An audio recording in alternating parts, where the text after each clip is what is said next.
He broke a record. Alex Pereira defended his belt 3 times in 175 days, which is the new record for 3 title defenses in a year. The guy keeps fighting. He's so active, and what a barn burner of a fight. Hats off to Khalil Rountree because everybody thought that he was going to get steamrolled out there, and he won the first 2 rounds. He dropped Alex in the second round and was landing big left hands throughout the whole fight, while also evading Alex Pereira's left hook, but Alex started to land the jab instead. The jab was the main weapon for Alex to win this fight. Destroyed Khalil Rountree's eye, and it's awesome to see a light heavyweight contest where a jab was used that technically and that precisely, even though they're in opposite stances, which usually causes a hand fight naturally between those 2 fighters. But Khalil Rountree was not really hand fighting that much. He wasn't trying to trap the lead hand of Alex Pereira, so Alex's jabbing hand was free the whole fight, and Alex's left jab must feel like any other fighter's power hand with how much power he throws into it. 4th round Alex Pereira against Khalil Rountree is the best Alex has ever looked in any fight. Smooth defense, awesome use of the jab, beautiful counter shots with the right hand, and the combinations were so flawlessly put together. Just seamless transitions between every single strike. It was almost as if he was in a video game, like he hit the flow state in the 4th round. And what about the chin from both of these fighters? Khalil Rountree ate every single shot to the head and never got knocked down until the body shots landed. He was eating shots that knocked out Sean Strickland, that knocked out Jamal Hill and Yuri Prohaska, rocked Israel Adesanya. Khalil Rountree had the best chin out of any fighter that Alex Pereira has fought. To be able to take that much punishment to the head from a power puncher like that, arguably the hardest puncher in light heavyweight history, and never get knocked down even once. He took about 100 significant strikes to the head, and most of those being power punches, but eventually went down to the 2 body shots, which was followed up with the uppercuts to the head, but the body shots were the ones that really hurt Khalil Rountree. And you have to give Khalil Rountree a lot of credit. He was fatigued, front leg all damaged, could only see out of one eye, ate huge shots throughout the fight. The kind of punches that other opponents of Alex would never be able to take and continue to fight. Pressured up against the fence, and he was still swinging for the knockout. The toughness of Khalil Rountree is insane. And then what about Alex's chin? This proves that Alex Pereira's chin at 185 pounds, when he was at middleweight, he was not the same fighter. He ate a head kick from Khalil Rountree, flush head kick, and Alex even leaned into it and walked right through it like it was nothing. Full on flush head kick, shin to the dome, and didn't even get rocked. Alex Pereira in the middleweight division would have probably got knocked out from that kick, but at light heavyweight he is rejuvenated. He is not cutting that much weight where he's completely drained his brain from taking punches. We are seeing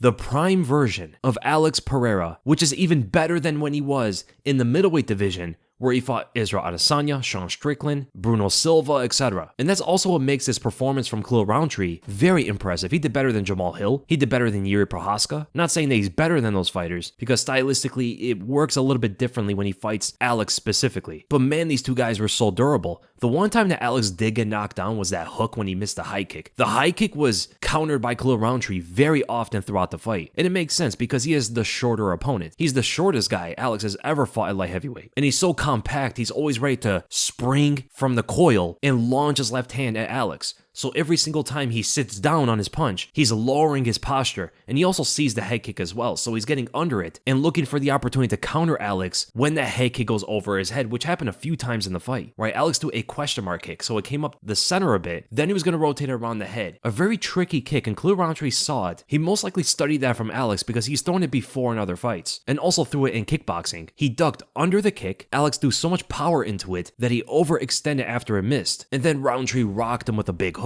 The only fighter at light heavyweight to hurt Alex Pereira as well was Khalil Rountree, and not only was able to duck under the head kick, but sometimes if he blocked it, he was able to grab the kick and land a big right hook as a counter shot, full shot to the jaw, and Alex didn't even get rocked. This right here shows that Alex Pereira is not chinny. At middleweight he was chinny, not at light heavyweight. He's able to eat some of the biggest shots from Khalil Rountree, who's arguably more powerful than anyone Alex Pereira has fought in the UFC, and the only fighter at light heavyweight to rock him in a fight. He had by far the best performance out of anybody that Alex Pereira has fought, outside of maybe Jan Blachowicz, arguably. But then again, Jan and Khalil both won 2 rounds against Alex Pereira. They both went to finish the 3rd round with him, you know? The 3-round fight with Jan Blachowicz maybe would have played out differently if it went into the 4th and 5th, but Khalil Rountree was able to take all the punishment just like Jan, and also drop Alex Pereira, which is something that Jamal Hill and Yuri Prohaska were not able to do. So we cannot underestimate Khalil Rountree anymore. We look at some of his previous performances against Dustin Jacoby, who's a guy who Alex knocked out in kickboxing. We look at his fights with Ian Cutelaba, Johnny Walker, and Marcin Prachnio. He's not the same guy that he was back then. He's much, much better, and this is actually the best we've ever seen Khalil fight before. Even just looking at his technique, he wasn't as wild as he used to be. Even as far back as Dustin Jacoby, which wasn't that long ago. He fought him like, a few fights ago? He was way more composed and technical here against Alex Pereira than he was when he fought Dustin. Now, that doesn't mean that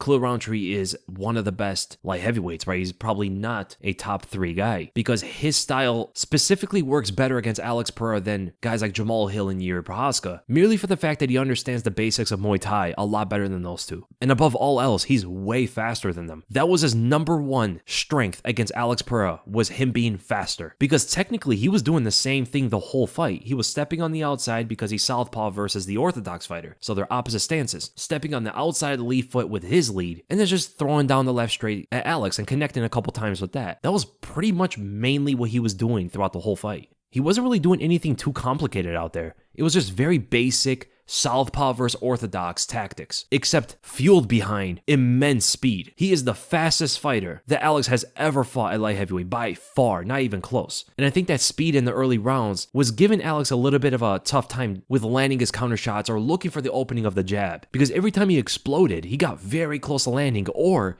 even landing his punches, but was doing a lot better when he was throwing 3-punch combinations instead of 2-punch combinations, which is exactly what his coaches told him to do. Because Alex's defense the whole fight was just to lean away. Whenever Khalil Rountree was throwing the left hand, Alex would just lean away. And Khalil Rountree never really wanted to pressure Alex because he wanted room for himself to explode. If you pressure Alex too far back, he can't really explode on Alex the same way because the cage is right there. Right, the fence would block both him and Alex from moving in the same direction. And that was pretty much the main thing Khalil Rountree was doing. Outside step, left straight down the center, sometimes following up with combinations with right hooks, left straights, over and over again throughout the whole fight until he started to gas out. That was the main thing for Alex Pereira in this fight. Pacing himself and waiting for Khalil Rountree to start fatiguing, and then he'll put the pressure on Khalil and then knock him out, turning into the hunter in the fight that he is. And you could see it in the finishing sequence. I mean, he was looking for the knockout right there. After landing all the jabs to the eye, he just ripped up 2 hooks to the body. I mean, look at the leverage, man. Look how much he's swinging back on that left hook. Full power to the body, liver shot, and then uppercut up the center.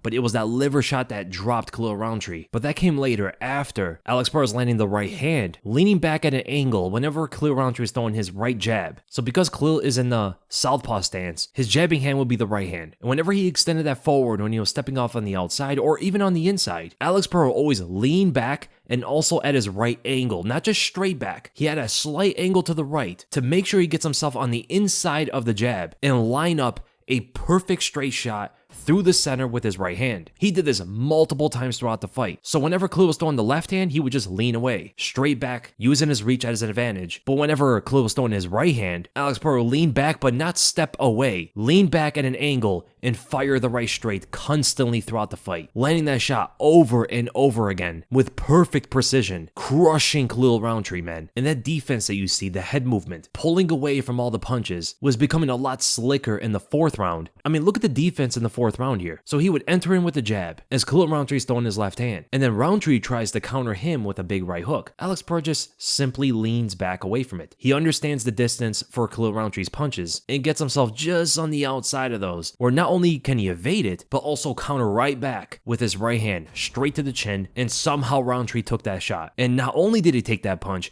but he tried to counter that after absorbing it with his chin, throwing a big left hand, and Alex pulls back on that right angle again, but this time on the outside of the left hand instead of the right. Smooth defense by Alex Pereira. And what about this sequence, where Khalil Rountree's throwing a huge right haymaker? He was tired and got a little bit more wild with his punches trying to get the knockout. Alex slightly leans back. Look at the subtle pullback. Barely moves his head away from it. Very confident there by Alex. And then he crushes him with the right hand down the center. Rountree somehow absorbs that punch and throws the left hand, which Alex again just leans back away and then counters again with the right hand as Khalil Rountree is picking up his hands to guard himself. But Alex planted himself, sat on his punches here, falls up with the left hook, which partially gets around the guard. Khalil Rountree doing his best to try to block those punches. And then Alex Pereira comes up the center with the knee to the chin, partially lands it, and Rountree again swings the huge right haymaker as Alex slightly moves his head away from it. Look at the small head movement, man. Anyone who said that Alex Pereira's defense is not good needs to watch this fight again. This is the best his defense has ever looked in his entire career. He's only getting better which is so absurd. And look at this moment where Khalil Rountree's up against the fence, shelling up knowing that Alex Pereira is going to throw punches at him. But Alex with his left hand reaches across and grabs the left hand of Rountree. So he's reaching to the opposite side, pulls down that hand. In one motion, the right hook connects. One single motion. You can do it as you're watching the video. He reaches, pulls the hand down, and at the same time, he's throwing his right hook, which opens up that side for his right hook to land. And the blowback from the shot was immense. Somehow Khalil Rountree ate that shot, took the punch, and continued to fight. Insane, man. And never gave up on himself, swinging from the fences until he was eventually TKO'd. And that's ultimately the end of the breakdown, guys. Alex Pereira just looked amazing in this fight, and so did Khalil Rountree. One of the best fights in the light heavyweight division in a long time. I really enjoyed it. And I think everybody was impressed with how good Khalil Rountree looked out there. So in the first and second rounds, we were kind of admiring Rountree's performance, and then Alex started to put on the pressure in the third and fourth and showed why he's the best light heavyweight in the world and arguably one of the best light heavyweights of all time. Now, he still needs to fight a wrestler. We are fresh off his win, but if he's able to beat a good wrestler, he could go down as